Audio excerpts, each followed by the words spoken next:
Aku masih ingat betul malam itu, ketika aku terpaksa pulang dari Bekasi menuju Bandung karena urusan pekerjaan yang tidak bisa ditunda. Udara terasa lembab sesaat sebelum aku memasuki terminal, dan seluruh area tampak sepi tidak seperti biasanya. Lampu-lampu terminal yang biasanya terang terasa meredup, seperti diselimuti kabut tipis yang tidak semestinya muncul pada jam itu. Aku mengira hanya kelelahan, namun semakin aku melangkah, semakin terasa bahwa suasana di sekitar seolah terbebani sesuatu yang tidak terlihat. Saat memeriksa jadwal keberangkatan, aku mendapati bus terakhir menuju Bandung tercantum di papan informasi, tetapi tidak ada petugas yang menjaga loket. Aku melangkah menuju jalur keberangkatan dan menemukan sebuah bus tua yang berhenti sendirian, seperti kendaraan yang seharian tidak disentuh siapapun. Catnya kusam, kacanya penuh noda, dan bau solar menyengat menempel di udara. Namun karena tidak ada pilihan lain, aku memutuskan untuk naik. Ketika melangkah masuk, suasana di dalam bus langsung membuat bulu kudukku meremang. Semua penumpang duduk diam, menatap lurus ke depan tanpa gerakan sedikit pun. Tidak ada suara batuk, tidak ada bisikan, bahkan tidak ada suara napas yang terdengar. Mereka duduk kaku seolah bukan manusia yang hidup. Aku ragu, tetapi aku tetap mengambil tempat duduk di bagian tengah, berusaha mengabaikan rasa tidak nyaman yang semakin menekan. Aku memperhatikan interior bus yang tampak sangat tua. Pelapis kursi sudah robek, debu menempel tebal di sudut jendela, dan bau apek yang menusuk seolah berasal dari ruangan tertutup yang tidak pernah dibersihkan selama bertahun-tahun. Namun anehnya, semua penumpang terlihat memakai pakaian rapi, tetapi wajah mereka pucat seperti tidak pernah melihat matahari. Aku mencoba menenangkan diriku dengan meyakinkan diri bahwa ini hanya perjalanan malam biasa. Ketika bus akhirnya bergerak, getarannya terasa tidak normal. Mesin menderu pelan tetapi terdengar seolah berasal dari kejauhan, seperti suara yang terpantul dari ruang lain. Aku mulai merasakan firasat buruk, namun saat itu aku hanya berharap perjalanan selesai cepat. Tanpa kusadari, aku baru saja menaiki bus yang seharusnya sudah tidak ada lagi di dunia ini. Bus bergerak perlahan meninggalkan terminal, namun keanehan mulai terasa sejak menit pertama. Tidak ada cahaya jalanan yang memantul ke kaca, seolah jalur yang kami lewati tidak memiliki penerangan sama sekali. Padahal aku sudah hafal bahwa rute keluar terminal biasanya cukup terang. Ketika mencoba melihat keluar, yang tampak hanyalah kegelapan pekat tanpa bentuk, seperti bus melaju di ruang yang terpisah dari dunia nyata. Kondektur berjalan menyusuri lorong bus tanpa menatap satupun penumpang, termasuk aku. Langkahnya tidak menghasilkan suara apapun, seolah seluruh lantai bus dilapisi sesuatu yang menyerap setiap getaran. Wajahnya pucat sama seperti para penumpang, dan ada kesan bahwa matanya tidak benar-benar memfokuskan pandangan pada apapun. Ia hanya bergerak dengan pola otomatis, seperti tubuh yang bekerja tanpa jiwa. Aku mencoba memperhatikan para penumpang sekali lagi. Semuanya duduk kaku, tangan terlipat di pangkuan, tidak bergerak sedikit pun meski bus sesekali berguncang. Beberapa di antara mereka sesekali tampak menggerakkan kepala pelan, namun gerakan itu tidak alami. Lebih mirip seperti boneka kayu yang sendi-sendinya digerakkan dengan paksa oleh seseorang yang tidak terlihat. Rasa takut mulai merayap lebih kuat. Udara di dalam bus semakin dingin seiring waktu berlalu. Dinginnya bukan dingin yang wajar seperti AC yang disetel terlalu rendah, melainkan dingin yang menusuk tulang, seperti udara dari ruang bawah tanah atau tempat lembab yang tidak pernah tersentuh sinar matahari. Tanganku mulai gemetar, dan napasku mengembun tipis meski tidak seharusnya terjadi di dalam kendaraan tertutup. Dalam kebingungan dan ketakutan itu, aku mulai merasa bahwa perjalanan ini tidak berjalan pada jalur yang seharusnya. Tidak terdengar suara kendaraan lain, tidak ada tanda-tanda kami melewati area perumahan atau rest area. Hanya kegelapan yang mengelilingi, seperti bus bergerak di dunia yang telah ditinggalkan oleh kehidupan. Aku sadar sepenuhnya bahwa ada sesuatu yang salah, tetapi belum memahami seberapa mengerikannya kenyataan yang menunggu di akhir perjalanan. Waktu terasa berjalan sangat lambat, namun bus tetap melaju tanpa henti. Aku memperhatikan jam di pergelangan tangan, dan jarum detiknya bergerak normal, tetapi perjalanan terasa jauh lebih panjang dari biasanya. Seharusnya kami sudah melewati beberapa titik tertentu dalam rute utama Bekasi-Bandung, tetapi tidak ada satupun tampilan kota, lampu tol, atau papan petunjuk jalan yang terlihat. Kegelapan yang menyelimuti jendela seakan tidak memiliki ujung. Sesekali aku melihat bayangan pepohonan besar yang bentuknya aneh, seolah tumbuh secara acak tanpa mengikuti pola alam wajar. Dahan-dahannya tampak membentuk siluet menyerupai tangan yang saling tumpang tindih, seakan menggapai bas yang lewat. Setiap kali bas melintas, bayangan-bayangan itu terlihat mengikuti dari kejauhan, seperti makhluk-makhluk asing yang berjalan bersama kami dalam kegelapan. Di tengah perjalanan yang tidak jelas itu, sebuah aroma aneh tercium samar. Aroma tanah basah bercampur sesuatu yang lebih menyengat, seperti bau kayu lapuk atau kain lembab yang terlalu lama disimpan di ruangan tertutup. Aroma itu semakin kuat ketika bas melewati suatu area yang tidak terlihat jelas, tetapi aku bisa merasakannya menembus dari celah-celah jendela yang berdebu. Aku mulai memikirkan kemungkinan lain. Apakah aku tersesat dalam keadaan mengantuk dan hanya sedang berhalusinasi? Namun tubuhku terasa begitu sadar, terlalu sadar malah, hingga setiap gerakan kecil di dalam bas terdengar jelas di telingaku. Tidak ada suara mesin lain, tidak ada tanda kehidupan di luar sana. Saat itu, aku bahkan tidak yakin apakah bas benar-benar bergerak di dunia yang sama denganku. Ketika bas terus melaju tanpa tanda berhenti, aku mulai memahami bahwa aku tidak sekadar berada dalam perjalanan malam yang buruk. Ada sesuatu yang memisahkan bas ini dari realitas, dan entah bagaimana aku menjadi bagian dari perjalanannya. Ketakutan itu tumbuh, tetapi aku tidak berani bergerak atau berbicara. Aku hanya bisa berharap perjalanan ini berakhir sebelum kegelapan itu sepenuhnya menelan kesadaranku. Ketika mencoba menenangkan diri, aku memperhatikan penumpang di kursi sebelahku. Tubuhnya kaku, wajahnya pucat, dan tangan yang terlipat tampak memucat seperti tangan yang sudah tidak dialiri darah. Aku mencoba melihat lebih dekat, dan sesuatu yang sangat mengerikan terlihat. Dadanya tidak bergerak, tidak ada tanda bahwa ia bernapas.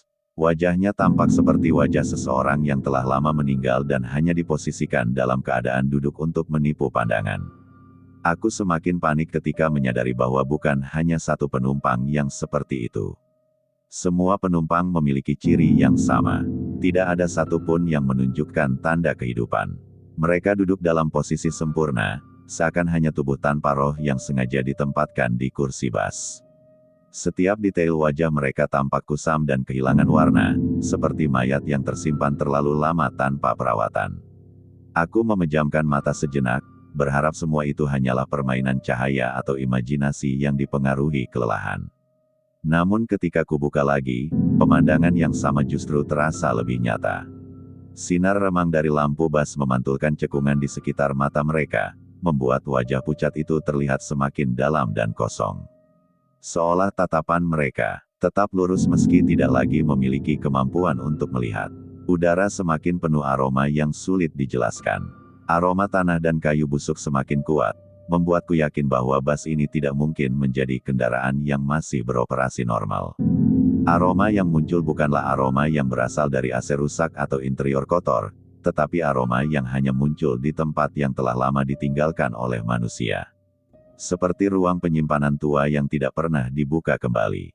Di tengah ketakutan itu, aku mulai tersadar bahwa duduk diam terlalu lama mungkin justru membuatku semakin dekat dengan keadaan para penumpang lain. Aku takut jika aku tetap di sana, sesuatu akan terjadi padaku hingga aku menjadi bagian dari mereka. Namun untuk bergerak pun aku tidak memiliki keberanian, karena setiap sudut bas akan mengamati gerak-gerikku dengan intensitas yang tidak terlihat wujudnya. Bas tiba-tiba membelok dengan tajam tanpa mengurangi kecepatan, membuat tubuhku terhuyung ke samping. Belokan itu terasa tidak wajar, seolah sopir membawa bas ke arah yang tidak semestinya. Aku melihat keluar jendela dan hanya melihat pepohonan besar dengan batang yang begitu tinggi hingga menutup seluruh langit. Jalanan tampak semakin sempit, seakan bas memaksa dirinya melewati rute yang bukan diperuntukkan untuk kendaraan sebesar ini.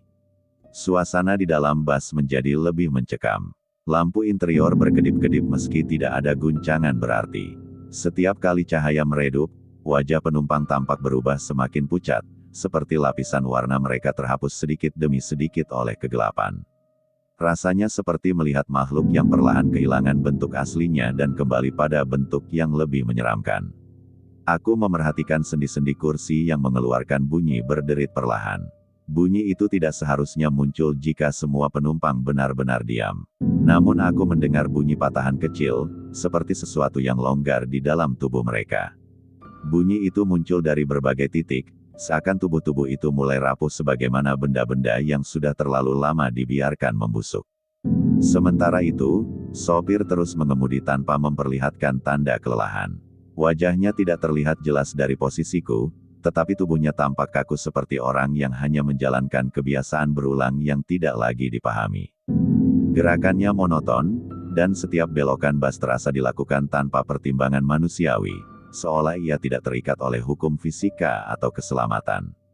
Ketika bas melewati sebuah jalan menurun yang curam, aku merasa seluruh ruang di sekelilingku berubah. Udara menjadi lebih berat, napasku semakin sulit, dan aku mulai merasakan tekanan kuat pada telinga.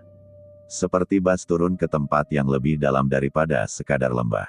Seolah bas memasuki wilayah yang tidak lagi berada di permukaan bumi, tetapi di suatu tempat yang berada di antara dunia hidup dan mati. Perubahan aroma di dalam bas semakin membuatku merinding. Kini aroma tanah basah terasa lebih kuat, bercampur dengan bau bunga layu dan kain tua yang berjamur. Aroma yang sangat identik dengan area pemakaman. Setiap tarikan napas membuat dadaku sesak, seakan udara yang masuk mengandung partikel halus yang tidak seharusnya kuhirup. Aku mulai curiga bahwa bas ini tidak sekadar tersesat, melainkan menuju tempat yang seharusnya tidak pernah didatangi oleh manusia hidup. Aku memperhatikan jendela dengan lebih saksama, dan kini aku melihat sesuatu yang sebelumnya mungkin luput dari pandanganku. Di sela-sela pepohonan, tampak batu-batu nisan berdiri dalam susunan acak.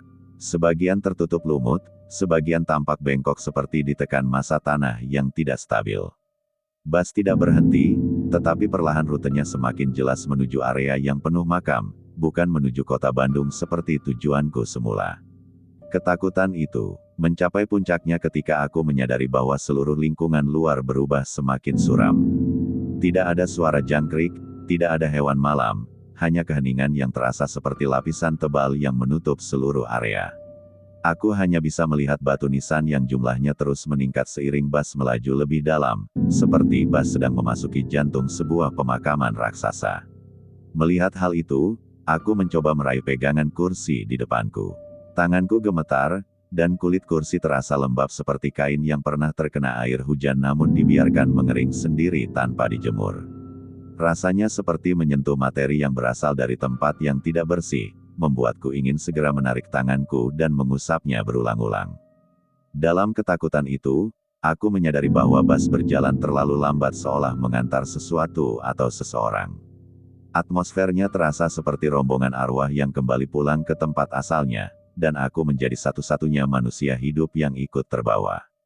Semakin lama, semakin jelas bahwa bas ini bukan bas penumpang biasa. Bas ini adalah kendaraan yang kembali ke tempat asalnya, kuburan. Aku memalingkan pandanganku ke penumpang yang duduk tidak jauh di depanku. Kini warna kulitnya tidak lagi sekadar pucat, tetapi berubah menjadi kelabu dengan bercak kehitaman di beberapa bagian. Seperti tubuh yang mulai membusuk dengan proses yang berjalan lambat tetapi pasti. Pakaian mereka juga tampak lembab seperti kain yang digali kembali dari tanah. Beberapa di antara mereka tampak mulai menundukkan kepala dalam posisi tidak wajar, seperti leher mereka kehilangan kekuatan untuk menahan berat kepala. Gerakan kecil yang tadi sesekali terlihat kini berubah menjadi gerakan yang lebih menyerupai getaran. Aku tidak dapat lagi menganggap mereka sebagai penumpang. Mereka adalah jenazah yang entah bagaimana dapat duduk dalam kondisi seperti itu. Ketika bas melintasi area yang lebih gelap, lampu di dalam bas meredup sepenuhnya selama beberapa detik. Ketika cahaya kembali, aku melihat perubahan mengerikan. Beberapa penumpang kini duduk dalam posisi berbeda dari sebelumnya. Kepala mereka miring, tangan mereka berpindah posisi, seperti tubuh yang digerakkan oleh sesuatu saat lampu padam. Rasanya seolah ada makhluk tak terlihat yang mengatur ulang posisi mereka.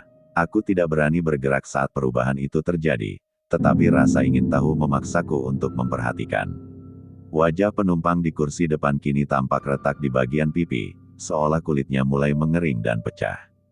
Matanya tidak lagi hanya kosong, tetapi tampak berkilat samar seperti pantulan cahaya dari benda basah, membuatnya terlihat semakin menyeramkan.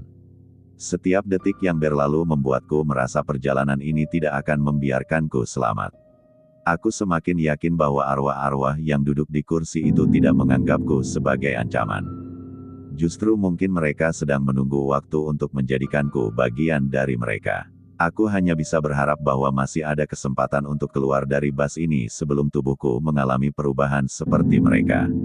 Aku memberanikan diri berdiri perlahan untuk melihat ke arah sopir. Gerakan itu terasa sangat berisiko, tetapi perasaan ingin mengetahui keadaan sebenarnya membuatku melangkah. Saat berdiri, aku menahan napas karena takut salah satu penumpang tiba-tiba menoleh. Namun tidak ada satupun yang bereaksi. Semua tetap dalam posisi kaku seperti patung. Ketika aku berjalan beberapa langkah ke depan, aku mulai melihat sosok sopir lebih jelas. Tubuhnya duduk tegap, tetapi ada sesuatu yang ganjil dari posisi punggungnya yang tidak bergerak sedikit pun bahkan ketika bas melewati jalan tidak rata.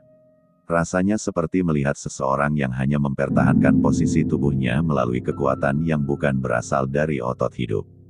Ketika aku tiba di belakang kursinya, aku melihat wajahnya dari sudut tertentu. Kulitnya sangat pucat seperti lilin, dan matanya terbuka tetapi tidak menunjukkan tanda kehidupan. Bola matanya tampak mengering, dan rongga matanya sedikit cekung. Bibirnya kehitaman seperti seseorang yang mengalami dehidrasi ekstrim sebelum meninggal. Tidak ada keraguan lagi, sopir itu bukan manusia hidup. Yang membuatku semakin merinding adalah bahwa meski sopir itu jelas tidak bernyawa, tangannya tetap memegang setir dan tubuhnya tetap duduk tegak tanpa runtuh sedikit pun. Seolah ada kekuatan yang menjaga tubuh itu tetap berfungsi hanya untuk menjalankan perjalanan terakhirnya. Setiap gerakan setir yang ia lakukan terasa seperti ia mengikuti jalur yang telah ditentukan, bukan keputusan yang ia buat sendiri. Aku segera kembali ke kursiku, merasa tidak sanggup melihat lebih banyak. Jantungku berdegup begitu cepat hingga terasa menyakitkan. Bas ini bukan hanya dipenuhi penumpang yang telah mati, tetapi bahkan orang yang mengemudikannya juga sudah tidak hidup. Aku mulai berpikir bahwa bas ini sebenarnya sedang dalam perjalanan pulang menuju tempat peristirahatan terakhirnya, dan aku hanyalah sosok asing yang tanpa sengaja terjebak di dalamnya. Ketika bas semakin dalam memasuki kawasan berhutan, bentuk jalan mulai berubah. Tanah yang semula padat kini tampak bergelombang seperti tanah yang pernah digali berkali-kali lalu ditimbun kembali. Dari jendela, aku melihat batu-batu nisan berdiri semakin rapat, bahkan ada yang posisinya condong ke arah jalan seolah menyambut kedatangan bas. Cahaya remang bulan memantulkan bayangan panjang dari nisan-nisan itu, membuat suasana semakin tidak masuk akal.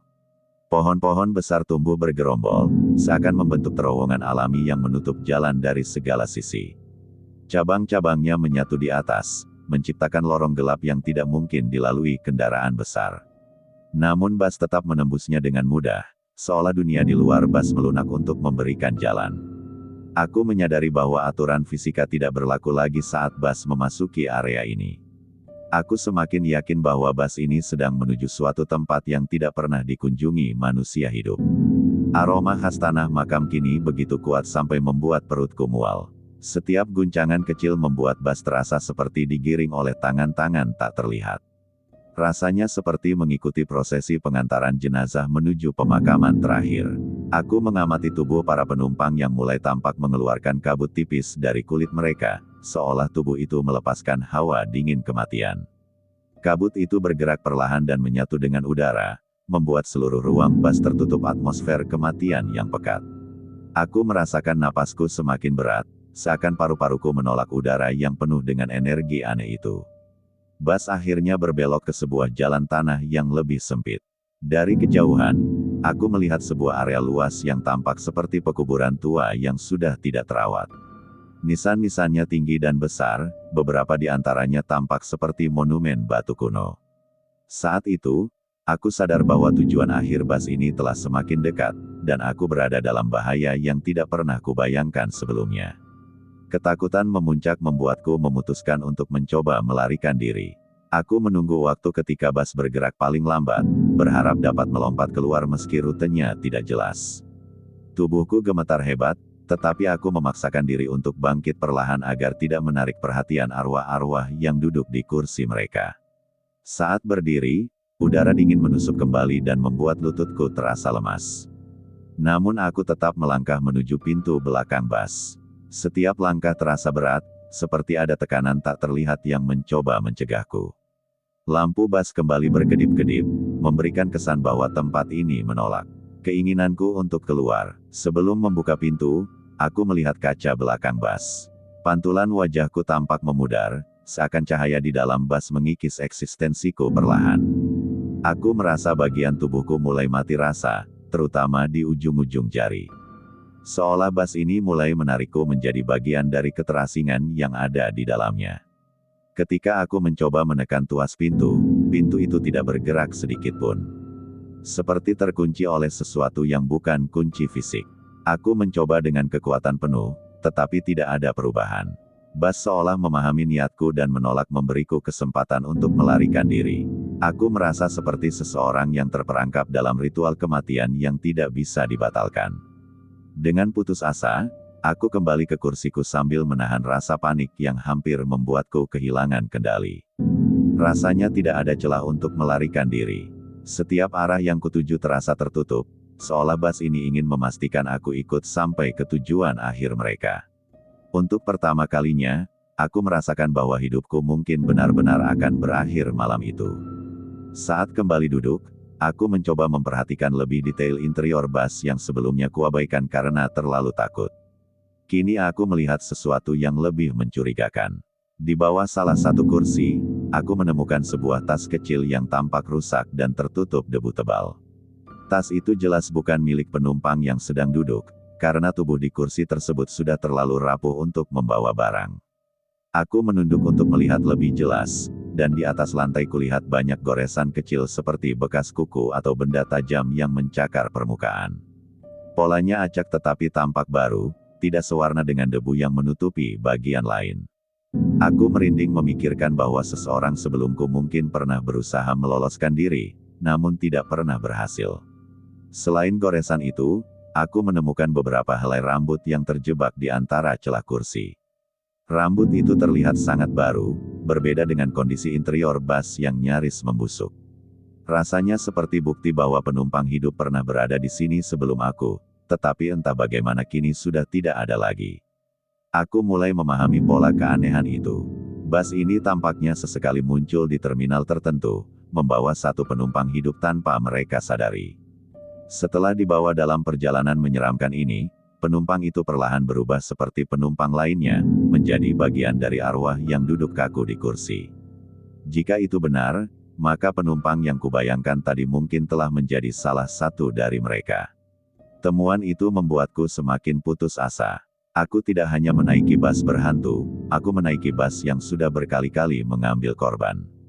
Dan malam itu, aku bisa menjadi korban berikutnya jika tidak menemukan cara keluar sebelum semuanya terlambat. Bus akhirnya sampai ke area yang tampak seperti pusat pemakaman tersebut. Jalanan melebar, dan pepohonan menjauh, seakan memberikan ruang untuk sebuah lapangan besar yang penuh batu nisan kuno. Batu-batu itu besar, tidak beraturan, beberapa bahkan setinggi tubuh manusia. Suasana di luar bus terasa mati total. Tidak ada angin, tidak ada suara, hanya keheningan yang menekan.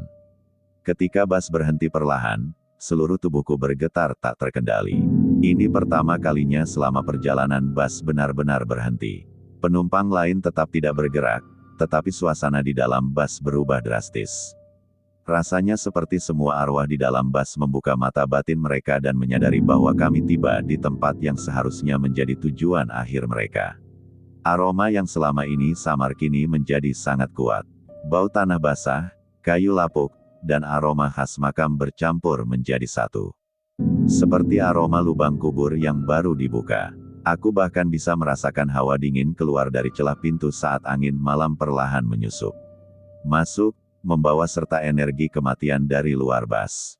Aku merasakan tekanan atmosfer yang luar biasa, seolah tempat ini berada di antara dua dunia. Rasanya seperti aku berada di pintu masuk ke sebuah dimensi yang tidak seharusnya dilihat manusia hidup. Setiap helaan napas terasa seperti mencuri oksigen yang tidak ingin diberikan oleh tempat itu kepada makhluk hidup. Aku tahu bahwa jika pintu bus terbuka dan para penumpang keluar, aku mungkin akan terseret bersama mereka.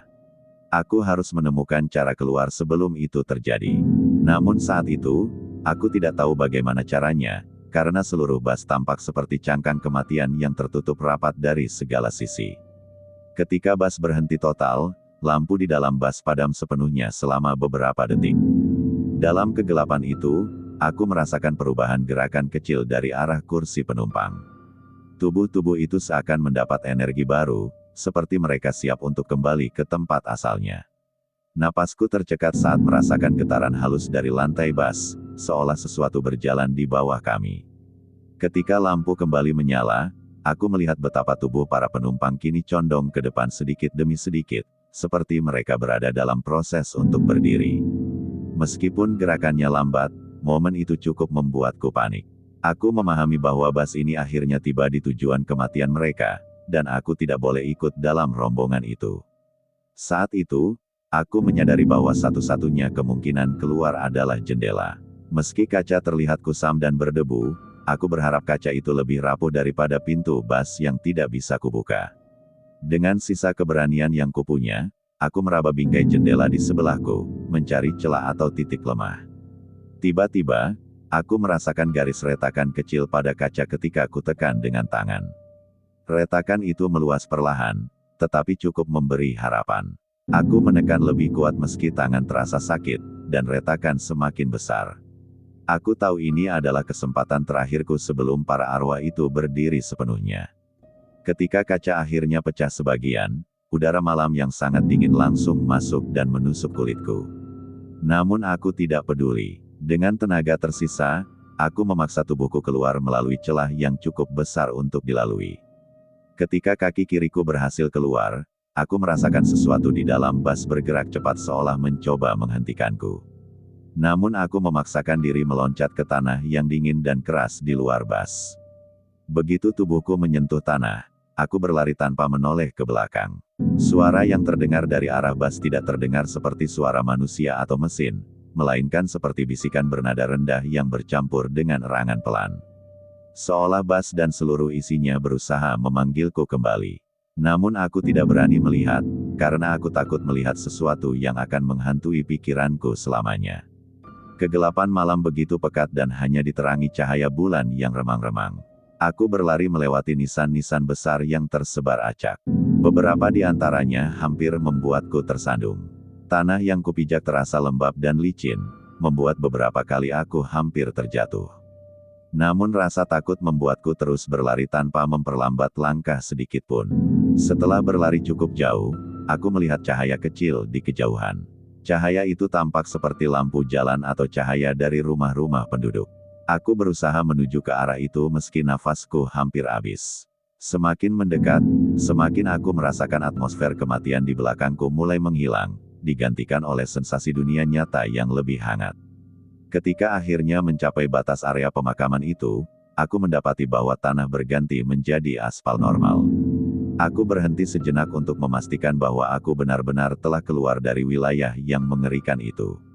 Untuk pertama kalinya dalam beberapa jam terakhir, aku merasakan napasku kembali normal, meski tubuhku masih gemetar hebat. Aku terus berjalan mencari bantuan, dan akhirnya menemukan pemukiman kecil dengan beberapa rumah. Tidak ada satupun yang tahu apa yang kulalui, tetapi dari informasi yang kudapat kemudian, tidak ada bus yang beroperasi pada jalur itu pada malam tersebut. Bahkan bus yang menyerupai bentuk dan warna bus yang kunaiki dikabarkan sudah tidak beroperasi karena mengalami kecelakaan fatal bertahun-tahun yang lalu. Beberapa hari setelah kejadian itu, aku pulang ke rumah tetapi rasa takut tetap menempel kuat dalam pikiranku. Aku mencoba mencari informasi tentang bus yang kutumpangi, dan hasilnya memperkuat firasatku. Aku menemukan berita lama yang menyebut bahwa bus jurusan Bekasi-Bandung pernah mengalami kecelakaan parah di daerah pegunungan dan seluruh penumpangnya tewas di tempat. Bus itu dikabarkan tidak pernah beroperasi lagi sejak kejadian tersebut. Aku membaca lebih jauh dan menemukan kesaksian seseorang yang pernah melihat bus serupa di terminal lain beberapa tahun sebelumnya. Ia mengaku melihat bus tua dengan penumpang pucat, dan setelah naik, ia mengurungkan niatnya karena merasa ada yang tidak wajar. Kisah itu membuatku sadar bahwa aku bukan satu-satunya orang yang hampir menjadi korban bas tersebut. Semakin aku membaca, semakin jelas pula bahwa bas itu kadang muncul kembali pada malam tertentu, membawa satu penumpang hidup secara acak seolah mengikuti pola tertentu. Beberapa cerita menyebut bahwa bas itu selalu menuju area pemakaman tempat para penumpangnya dimakamkan. Jika penumpang hidup tidak keluar tepat waktu, mereka akan menjadi bagian dari arwah yang duduk kaku di dalam bas itu.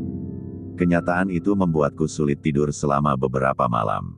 Setiap kali memejamkan mata, aku kembali mengingat wajah penumpang yang tidak bernyawa, aroma tanah makam, dan suara tidak wajar yang terdengar dari dalam bas. Bahkan sampai sekarang, aku masih sering memeriksa ulang bas apapun yang hendak ku naiki, memastikan tidak ada tanda-tanda yang menyerupai pengalaman terkutuk itu. Aku bersyukur bisa lolos dari kematian malam itu, tetapi kisah ini menjadi pengingat bahwa tidak semua kendaraan yang tampak berhenti di terminal benar-benar berasal dari dunia yang sama dengan kita. Beberapa di antaranya mungkin membawa penumpang dari masa lalu yang tidak pernah bisa mencapai tujuan mereka. Dan aku menjadi saksi hidup bahwa bas itu, bas yang seharusnya sudah tidak ada, masih mencari penumpang barunya hingga kini.